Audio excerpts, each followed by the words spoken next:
Okay, what we're going to do today is talk through two parts of what is actually a book project. So we're going to give you a summary of essentially two chapters. We're not going to do justice to all the elements of the chapters, but hopefully we'll give you the outline of the arguments that we're wishing to make.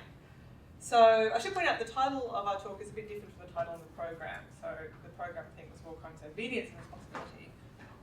We only mentioned obedience once, so it's not really about obedience. Okay, so the key questions of the project as a whole are these: whether war crimes result from failures of individual character or from bad dispositions on the part of military personnel, or whether they result from overwhelming situational forces. The second question is whether those who commit war crimes should be held morally responsible. Legal responsibility is something that we do address, but only in a fairly introductory way, well, elementary way at the end of the book. So we're going to focus on moral responsibility in particular today. Finally, we're interested in what we can learn from the causes of war crimes for possible strategies that could be implemented to prevent war crimes in the future. But I won't be talking about that so much today. Okay, so just to give you a little bit of background, there are a number of authors, including John Doris and Dominic Murphy and Philip Zimbardo, who have suggested that war crimes can be explained by reference to situationism. So I'm not going to talk a lot about that theory, I'm just going to give you the very broad outlines today. But basically the idea is that the reasons why, or the main reason why war crimes occur is because situational forces on and off the battlefield undermine what Doris and Murphy call normative competence, which I've defined there. So it's a capacity enabling its possessor to appreciate ethical considerations, ascertain relevant information, and identify behaviour. So it involves capacity for reflection, understanding, and self-control. So some of the relevant situational forces would include what we might think of as sort of heat of battle situational forces. So that would be stress, fatigue, noise, fear. And they would, I guess, undermine soldiers' competence by undermining their basic cognitive functioning in some ways. So they may literally not know what's going on.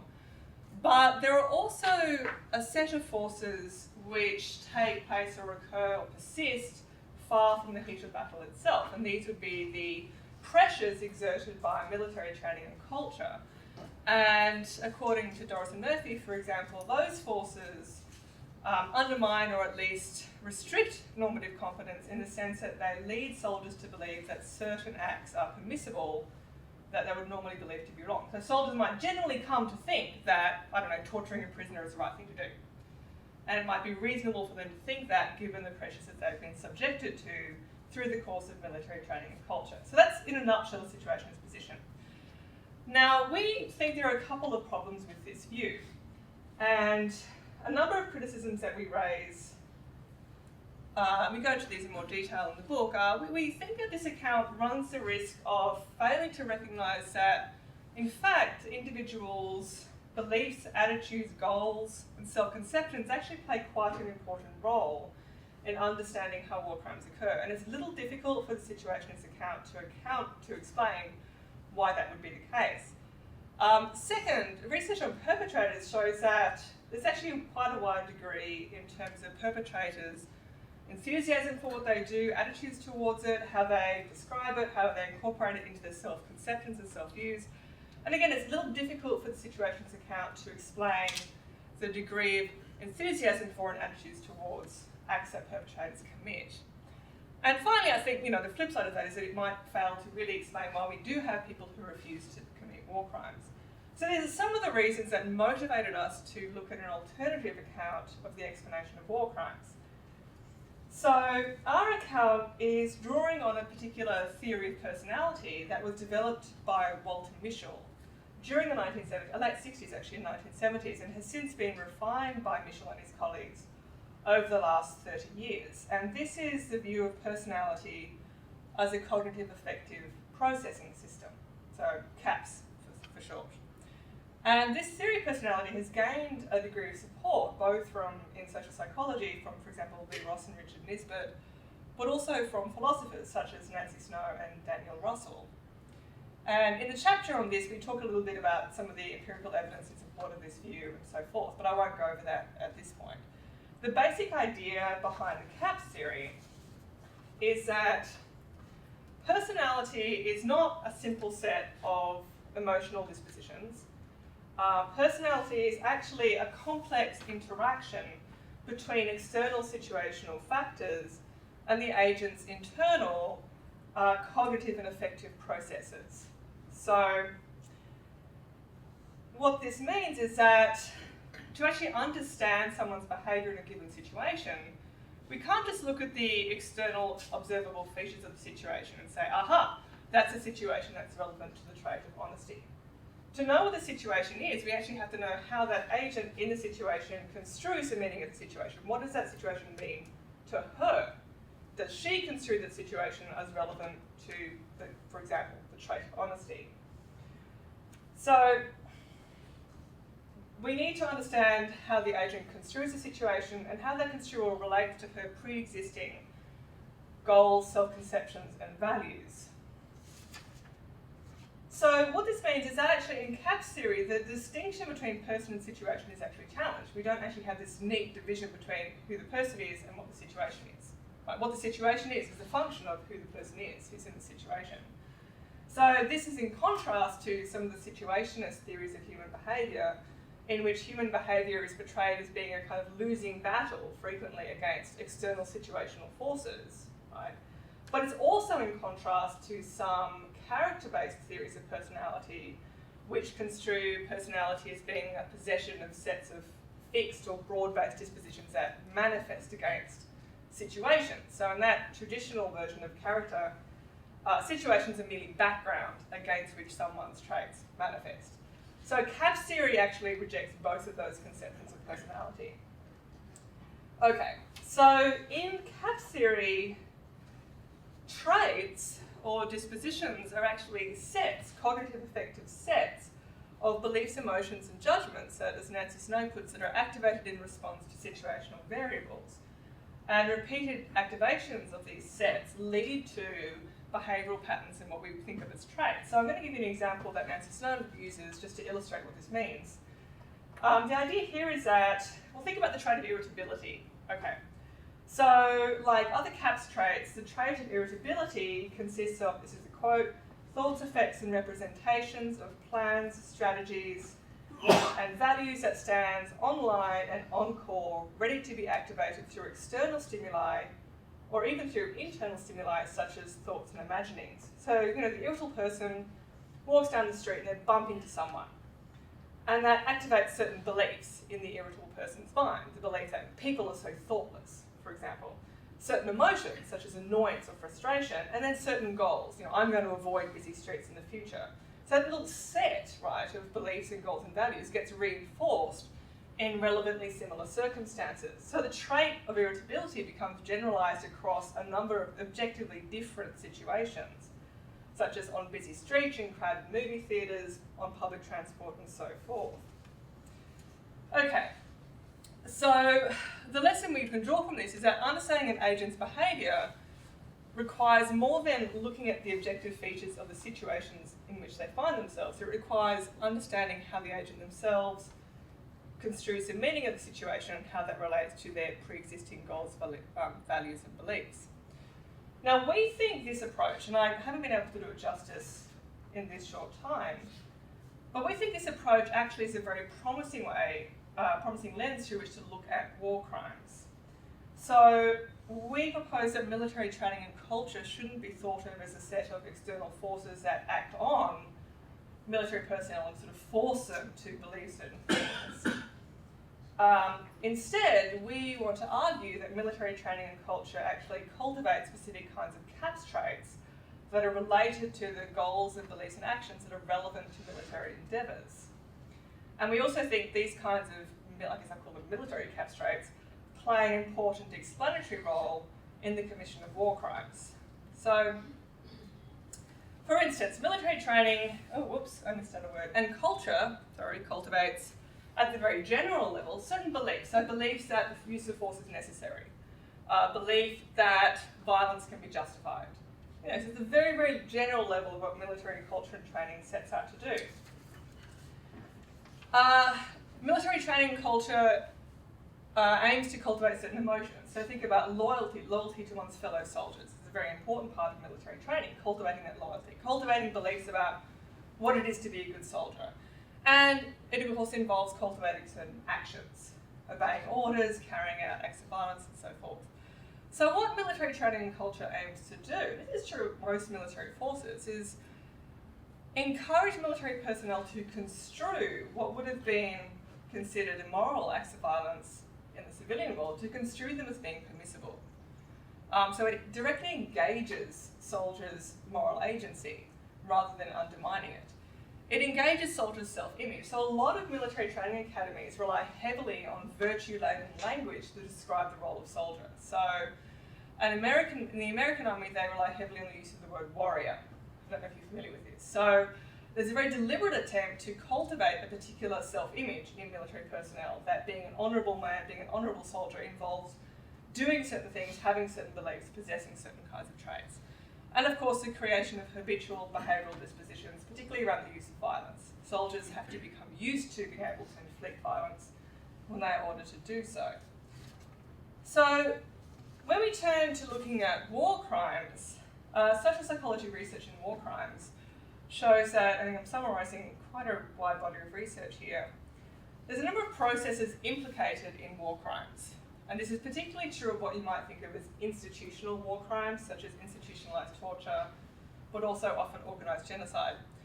A practice has to be authorised and rationalised. It has to be construed as being necessary for the achievement of military goals. So if you think of the case of torture, torture has to be construed, or is construed as being necessary for national security. Victims are dehumanised, language used to describe the action is sanitised, so again that aids the construal of the action as being permissible. You call it enhanced interrogation, special treatment, and moral responsibility is displaced.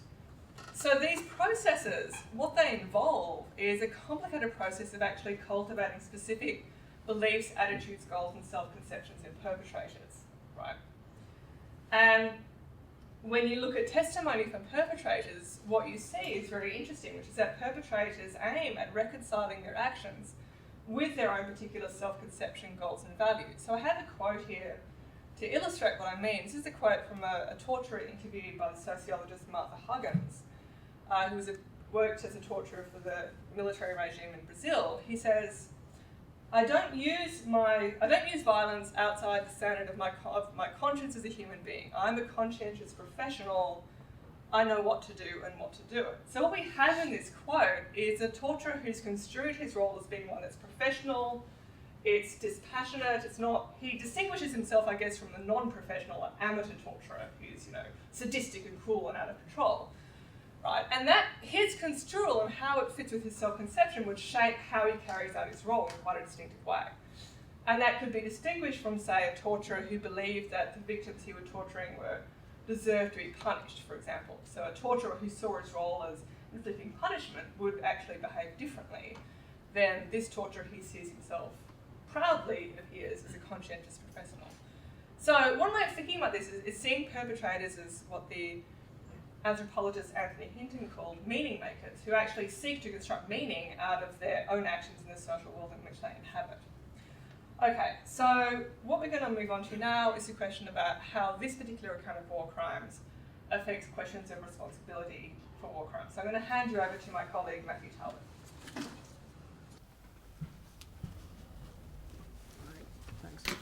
Right, so as Jessica said, I'm going to say a little bit about the account of moral responsibility that we're working with. We think that the account that I'm going to develop fits very well with the CAPS trait approach to war crimes that Jessica was discussing. I'm not going to say too much to make the connections explicit, but I hope some of it will come out. So what do we mean by moral responsibility? This is there are other ways of conceptualizing it, but this is a very standard way of doing it. An agent's morally responsible for her behavior insofar as it's appropriate to expose her to moral blame or to moral praise, depending on the moral valence of her action. We're talking about war crimes, so clearly we're interested in moral blameworthiness in this case. So an agent would be responsible, morally responsible for a war crime insofar as it was appropriate to blame him for it. And we're thinking of interpersonal blame here. We're not thinking about legal responsibility yet. I mean, that's something we address. But as a the first thing we want to address is whether or not it's appropriate for the victim, for us, for how it's appropriate for us to feel about the torturer, for instance, the person who commits a war crime, but also how it's appropriate for the victim to feel about her victimizer, whether it's appropriate for her to hold him morally responsible, to blame him. So what would it take for him to be an appropriate target for moral blame? That would be for him to be open to negative reactive attitudes, like resentment and indignation. Again, there are other ways of thinking about blame, but that's a really standard way of doing it. It's just openness to certain moralized emotional responses. Why might people who commit war crimes be excused? I mean, you might think it's just obvious that if you commit a war crime and you know what you're doing, if you do it intentionally, voluntarily, then you're morally responsible. But that doesn't necessarily follow. There are all kinds of excusing conditions that an individual soldier might fall under. He might be mistaken about what he was doing. His action might have been justified. It's possible, I suppose, for a war crime to be justified. Not legally justifiable, but it might be morally justifiable. And there are really general excusing conditions that soldiers might fall under. It might be the case that soldiers in general are to be excused for their war crimes. Why would we think that? Well, Jessica already gestured at one sort of argument we might think of, and that's one given by John Doris and Dominic Murphy, the idea that soldiers suffer from impaired moral capacity. They've been exposed to all these situational forces, and one of the effects of these situational forces is it makes it difficult for them to recognize the moral status of their own behavior. They don't know that what they're doing is wrong. They're morally ignorant in a sense. They don't know that what they're doing is wrong because they regard it as permissible. And maybe they reasonably regard that behavior as permissible. But if somebody reasonably regards her behavior as permissible, it would seem unreasonable for us to demand that she refrain from that behavior. I mean, surely it's reasonable for people to do what they reasonably think is permissible. And so it's unreasonable for us to demand that they not do that. But if it's unreasonable for us to demand that somebody refrain from behavior, surely it's unreasonable for us to blame them when they actually commit the behavior. Doris and Murphy developed this point in the context of referencing the situationist literature, but a lot of philosophers have this kind of view. A lot of people who write about moral responsibility have this general view about responsibility. So it can be developed in the context of a characterological approach to explaining behavior. Susan Wolf, Neil Levy, Gideon Rosen, most recently Miranda Fricker has an article where she advocates what she calls cultural relativism about blame. The idea there is that when we're assessing somebody's blameworthiness, we ought to do so with respect to what's the norms of her culture. It's reasonable for her to have accepted the norms of her culture. So if it's a normal, I can't quite remember the phrasing she uses, but if it's generally regarded as permissible in her culture, it's surely reasonable for her to think it's permissible. So it's unreasonable for us to blame her for that behavior, even if it contravenes our norms. So a lot of people have developed this approach.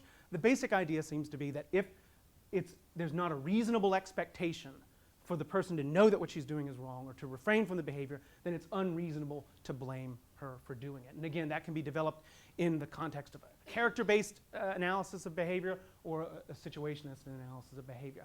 Another kind of argument we could appeal to is moral luck. I'm not going to say too much about that, but you might think that somebody was exposed to situational pressures that made her into a bad person, undermined her normative competence, her moral capacity, but it wasn't her fault that she was exposed to those factors. That was just bad moral luck on her part, so how can we blame her for it? Or you might think that it was bad moral luck that somebody developed the character traits that he developed, and those character traits influence his behavior. If something's a result of luck, we might think it's not fair to blame somebody for the eventual results of that luck in terms of her behavior.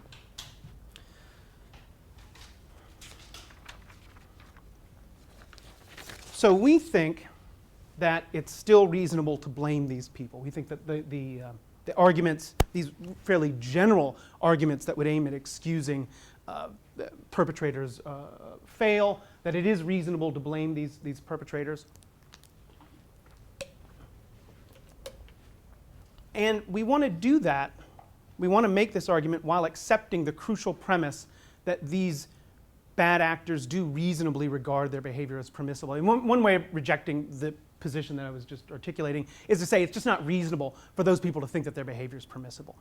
Robert Adams argues that way. He says the graduate of the Hitler Youth just has evidence in the basic humanity. He knows that these people are human. He knows that these non-combatants are human, and that's all the evidence he needs to know that he has duties towards those non-combatants. So it's not reasonable for him to think that the war crime that he perpetrates is permissible. We want to accept the premise that some of these people do reasonably regard their behavior as permissible, and it may not be their fault that they reasonably regard their behavior as permissible, but they're still open to moral blame. And why is that? Fundamentally, it's because the fact that somebody thinks that what she's doing is permissible doesn't make it so her behavior fails to express ill will or contempt or disregard for the people who are affected by her behavior. We think that somebody is open to moral blame, open to the negative reactive attitudes, insofar as their behavior has failed to conform itself to a basic moral demand for reasonable or for due regard. That is, she's treated other people with ill will, contempt, and a sort of condemnable disregard. How is it that people who reasonably think they're behaving permissibly can treat others with ill will? The way that we try to motivate this point is by thinking about various excusing conditions and the way in which it doesn't seem that just thinking that you're behaving permissibly means that you fall under these excusing conditions. One of these excusing conditions, a standard sort of excusing condition, is making a mistake about the consequences of your behavior. So suppose a non-culpable mistake about the consequences of your behavior. Suppose that a soldier targets a civilian, but he does so mistakenly. And it's what we could call an honest mistake. That is, he's not culpable for thinking that this person is a combatant, but he's mistaken about that. The person isn't a combatant. The person's not a legitimate target, so he's an unwitting wrongdoer. He commits a war crime unwittingly. He exhibits a certain sort of moral ignorance, and it's a sort of moral ignorance that undermines blame. That soldier, we might think, other things being equal, isn't open to blame for committing the war crime. Why? Well, because his ignorance, his specific form of moral ignorance, means that his action doesn't express the judgment that it's permissible to kill civilians, or that that civilian has no standing to object to the treatment that I'm doling out to him. He didn't know that the person was a civilian, so that kind of moral ignorance really can, ignorance about what I'm calling the consequences of your behavior, really can insulate you from moral blame. But it does so because it makes it so that your action doesn't express ill will or contempt for those that you've injured mistakenly through your behavior. But the kinds of people we're thinking about, say the torturer who thinks it's permissible to torture, he's not mistaken about the consequences of his behavior. He knows that he's physically harming people. He knows that they object to the treatment they're receiving. What he's mistaken about is whether or not it's permissible to physically harm these people, to disregard their objections to being treated that way. That kind of moral ignorance, we want to suggest, is really closely tied to treating other people with contempt and with ill will, the sort of things that naturally evoke blaming responses like resentment. The torturer, and this may not be exactly like the torturer that Jessica was discussing, but we could imagine cases that were like this. The torturer's moral ignorance might just be constituted by the thought that these people are contemptible. These people are open to this kind of treatment. He's morally ignorant in a sense, but not in a sense that would make us say, oh, well, he's not treating people contemptuously. He's clearly treating people contemptuously. The contempt is what constitutes his moral ignorance. The contempt is what allows him to think that it's permissible to treat people this way. So that kind of moral ignorance isn't going to naturally make it so the person didn't treat people with ill will, and so we want to say that kind of moral ignorance, merely thinking that behavior that's objectionable by our lights is permissible, shouldn't make us think that you haven't treated other people with contempt. And so it shouldn't make us think that you're beyond the reach of negative reactive attitudes like resentment and indignation.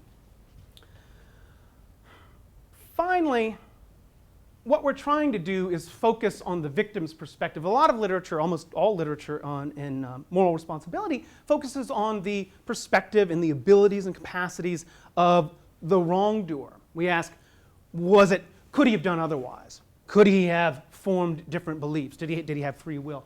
What we want to think about is whether or not it's reasonable for the victim to object to the way that she's been treated in the manner that's characteristic of moral blame. And we think that what makes that objection appropriate in the sorts of cases we've been thinking about is that the wrongdoer, despite the fact that it wasn't his fault that he was a morally ignorant wrongdoer, really has treated the person objectionably. He's treated the torturer has treated the victim of torture in a way that by our lights and by the victim's lights doesn't show her the regard that she deserves. And we would suggest, finally, that to tell the victim that her blaming attitudes are unreasonable. Because remember, in saying that the person, the torturer isn't responsible, isn't blameworthy, we're not just saying that we can't blame him. We're saying that the victim is being unreasonable if she feels resentment toward him. And we suggest that what that's asking the victim to do is to treat her conception of her own moral standing to object to that form of treatment as subservient to the torturer's conception of her moral standing. And that, we think, is an unpalatable conclusion. I've got to wrap up here, but there's a lot more to be said. There's a lot of literature on whether or not it's fair to hold somebody responsible if it wasn't reasonable to expect her to know that what she was doing was wrong. Is somebody like that open up to moral demands? A lot of people say, well, holding somebody morally responsible is just to pose a moral demand to them, but it might be difficult for these soldiers to accede to the moral demand, so maybe the demand and moral responsibility are off limits. And then we've got all these hard cases that we discuss in the concluding chapters of the manuscript.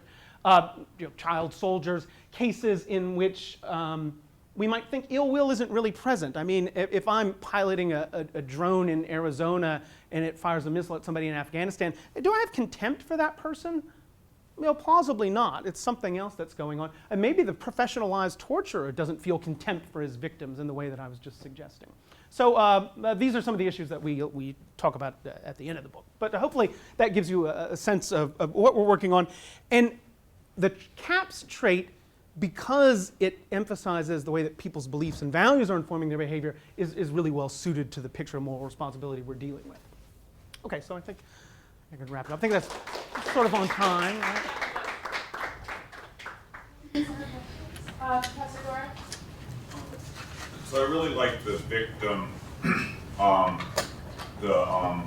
victim's perspective stuff. I think that's great. I have one comment and one sort of quasi-objection. The comment is, I wonder if Walt Michel would be, I'm bemused by philosophers talking about the CAPS trait theory, right? Michel's one of the guys who thinks he's never changed his mind. He says the last paragraph of the 68 book could be the first paragraph of the 95 paper. He thinks traits are naughty because they obscure individual differences, these broad traits and so on and so forth. So I think he's been pretty consistent. Now he could be wrong about this, right? But I think he